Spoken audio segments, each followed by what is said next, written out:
क्या आपको पता है किसी कंट्री का सबसे ज़्यादा वैल्यूएबल रिसोर्स क्या होता है? वो होते हैं वहाँ के सिटीजन्स। अच्छा, तो आप कभी इमेजिन करो एक ऐसा पीस ऑफ लैंड जहाँ एक भी सिटीजन ना हो, एक भी पर्सन ना हो, क्या वो जगह वैल्यूएबल होगी? फॉर एग्जाम्पल अंटार्कटिका ही देख लो, वो क्या वैल्यूएबल है? नहीं है ना। क्यों? वो पीस ऑफ लैंड तो है, पर वहाँ का जो मेजर रिसोर्स है, जो सबसे इम्पॉर्टेंट रिसोर्स है, जो कि है ह्यूमन, वो ही नहीं है। सो आज हमारा टॉपिक है सिटीजनशिप के बारे में। सिटीजन्स क्या होते हैं?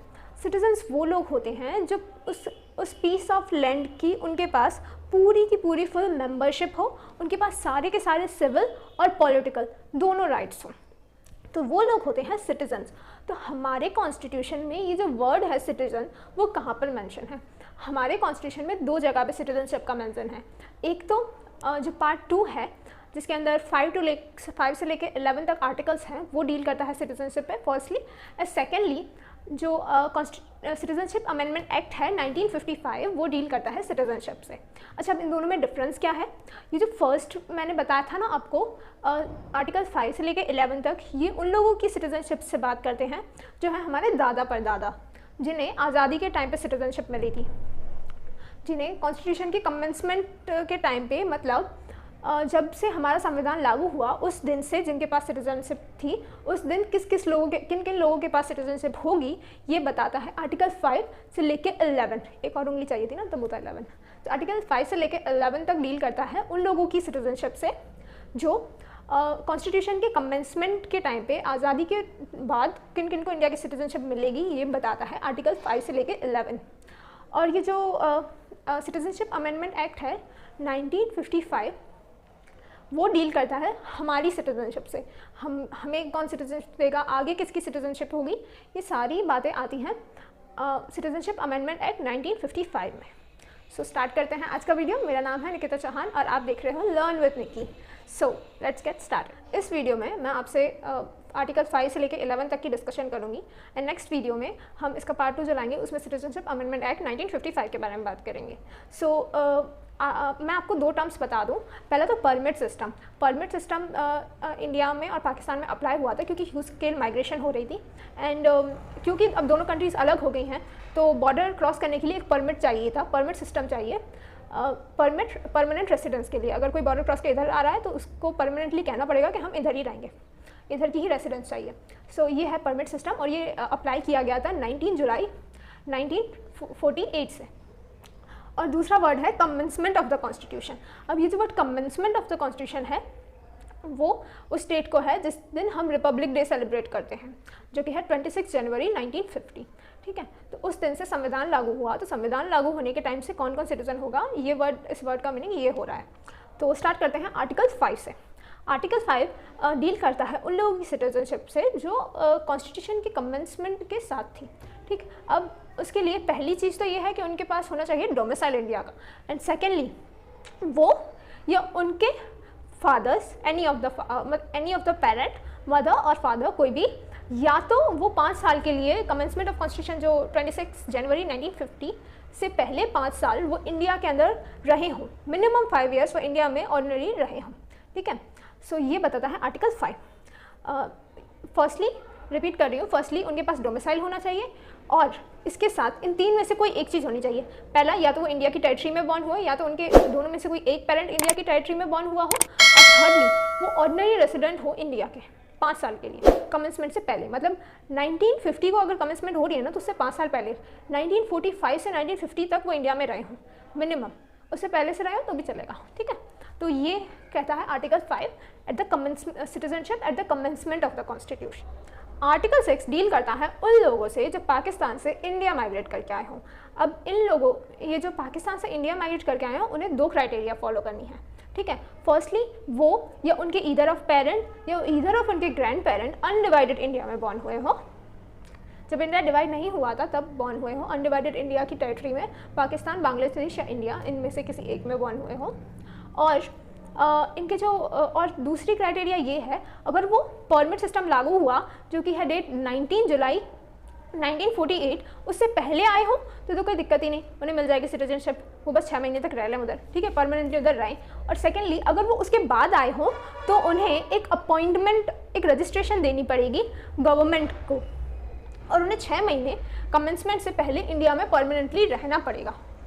अगर वो 19 जुलाई 1948 के बाद आए हैं तो उन्हें इंडिया में परमानेंटली 6 महीने रहना पड़ेगा और उसके बाद उन्हें एप्लीकेशन देनी पड़ेगी गवर्नमेंट को। ठीक है, ये कहता है आर्टिकल 6। एक बार वापस रिपीट कर देती हूँ मैं। आर्टिकल 6 उन लोगों से डील करता है जो पाकिस्तान से इंडिया आए। ठीक, अब वो आ गए तो उनकी अब वो आ तो गए हैं, पर उन्हें वो या उनके पेरेंट्स ईदर ऑफ उनके ग्रैंड पेरेंट्स अनडिवाइडेड इंडिया में बॉर्न हुए हों, और तो और अगर वो 19 जुलाई 1948 से पहले आए हैं तो कोई दिक्कत नहीं, वो रहे इंडिया के सिटीजन बन गए हैं। ठीक है, और अगर वो 19 जुलाई 1948 के बाद आए हैं, परमिट सिस्टम लागू होने के बाद आए हैं वो, तो वो इंडिया में आए, एक एप्लीकेशन लिख दें रजिस्ट्रेशन के लिए ऑफिस में।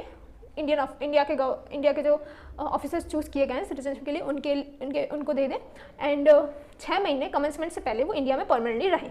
ठीक है, तो वो बन जाएंगे citizen of India. Article 7 citizenship का इस चीज़ से डील करता है, उन लोगों से डील करता है जो इंडिया से पाकिस्तान गए। ठीक है, अब इसके अंदर 2 चीज़ें हैं, पहले तो जो इंडिया से पाकिस्तान गए वो, और दूसरे जो इंडिया से पाकिस्तान गए और पाकिस्तान से वापस इंडिया आए। ठीक है, अब पहली चीज़, जो लोग 1 मार्च 1947 के बाद इंडिया से पाकिस्तान गए, उन लोगों को, और वो इंडिया में नहीं आना चाहते, तो उन लोगों को सिटीजनशिप नहीं मिलेगी, भले ही उनके ग्रैंड पेरेंट अनडिवाइडेड इंडिया में ही क्यों ना हो और कुछ भी हो। मतलब जो 5 और 6 आर्टिकल में लिखा था कि उनके डोमिसाइल इंडिया का हो, उनके पेरेंट्स अनडिवाइडेड इंडिया में, ये सारी चीज़ें साइड चली जाती हैं जब अगर वो इंडिया से पाकिस्तान गए और उन्हें नहीं आना, सो इंडिया उन्हें सिटीजनशिप नहीं प्रोवाइड करेगा। ठीक है, और फिर जो लोग इंडिया से पाकिस्तान गए 1 मार्च 1947 को और वापस इंडिया आना चाहते हैं परमिट सिस्टम लागू होने के बाद, जो कि है 19 जुलाई 1948 को, ठीक है, उसके बाद इंडिया में वापस आना चाहते हैं, तो उन लोगों को इश्यू करवाने पड़ेगा परमानेंट रीसेटलमेंट का।